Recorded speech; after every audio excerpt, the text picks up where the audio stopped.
Tuluyan ang inatasan ni Transportation Secretary Vince Dizon ang pamunuan ng North Luzon Expressway o NLEX na agad suspindihin ang pangungulekta ng toll sa Marilao northbound segment ng expressway.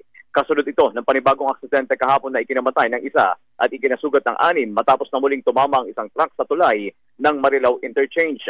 Sa notice to explain and directive na naka-address sa mga executive ng NLEX Corporation, inihayag ni Transportation Secretary Vince Dizon ang pag-aalala at pagkadismaya sa mga pangyayari at tinawag niya itong unacceptable failure of operational diligence sa parte ng NLEX.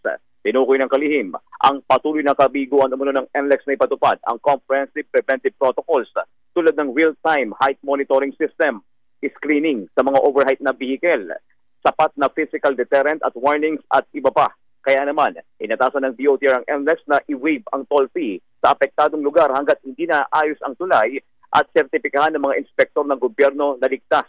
Pinagsusumiti rin ng NLEX Corporation ng kanilang written explanation sa loob ng 3 working days kung bakit hindi sila dapat patawan ng administrative sanctions tulad ng posibleng suspension o modification sa kanilang toll collection privileges dahil sa hindi pagsunod sa kanilang safety obligations.